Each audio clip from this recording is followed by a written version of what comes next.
Jagtial MLA Sanjay Kumar BRS working president KTR పై ఘాటు విమర్శలు చేశారు. ఆయన అహంకారం, అవినీతి కారణంగానే పార్టీ 2023లో అధికారం కోల్పోయిందన్నారు. ఎమ్మెల్సీ ఎన్నికల్లో క్రాస్ ఓటింగ్ జరగడానికి కేటీఆర్ కారణమా అని ప్రశ్నించారు. పార్టీ లోపలి వ్యవస్థ బలహీనపడిందని ఆరోపించారు. నాయకత్వంలో లోపాలు ప్రజల్లో నమ్మకాన్ని తగ్గించాయని పేర్కొన్నారు. కేసీఆర్, కేటీఆర్ రాజకీయాల వల్లే పార్టీ ప్రతిష్ట దెబ్బతిందని విమర్శించారు. ప్రజలు మార్పును కోరుకున్నారని తెలిపారు. పార్టీ భవిష్యత్తుపై అనుమానాలు వ్యక్తం చేశారు. ఎన్టీఆర్ ఆరోగ్య సేవ పెట్టి ఎన్నో సేవా కార్యక్రమాలు చేస్తే దాని మీద క్రిమినల్ కేసు పెట్టించారు.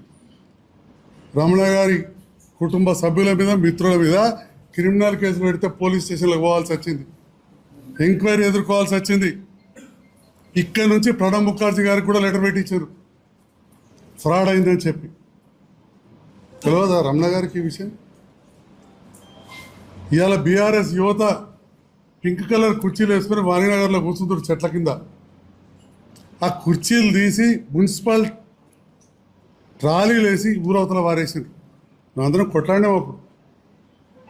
నేను బీఆర్ఎస్ తోటే ఉన్నా, ఇప్పటికీ చెప్తా ఉన్నా. వాళ్ళందరూ మంచి మిత్రులు. ఎందుకు తీస్తున్నారంటే ఇదే జీవన్ రెడ్డి గారు మరదలు మా రాజ్యం వచ్చింది తీసేస్తామన్నారు. కుర్చీలు కూడా ఉంచలేదు.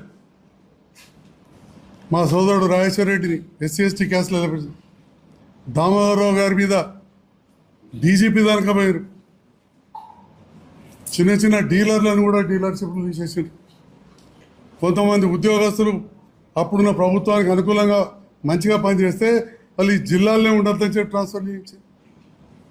అందుకే ఇవాళ మీరు అందరూ కూడా జీవన్ రెడ్డి గారికి ఎదురేగి స్వాగతిస్తున్నారు. లోఫర్ అన్నందుకు కేటీఆర్ గారు మేము మిమ్మల్ని గౌరవించుకున్నాం.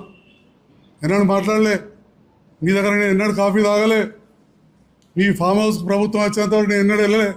జగిత్యాల ప్రజలకు తెలుసు తెలియదు ఈ విషయం. నేను టికెట్ కోసం ఎన్నడూ మీ దగ్గర రాలే. మీరు మీ కుటుంబ సభ్యులు పిఎల ద్వారా నన్ను పిలిపించుకున్నారు. ఇది గెలిచే సీటు కాదు, 3వ స్థానం కేసీఆర్ గారు ఉన్న స్థానం. కష్టమన్నా అయినా పోటీ చేయండి అన్నారు. రాజకీయ కుటుంబంలోకి వెళ్ళి వచ్చిన మళ్ళీ చెప్తున్నా, మీకంటే ఏం తక్కువ కుటుంబం కాదు నా రాజకీయంగా. మీ అమ్మగారు నా అమ్మగారు బోయినపల్లి మండలమే. ఒక్కసారి వెళ్ళి తెలుసుకోండి. అత్యంత గౌరవంగా ఉంటారు. మీ మేనమామ, మా మేనమామ, మీ చిన్న మేము. ఒకసారి వెళ్ళి తెలుసుకోండి.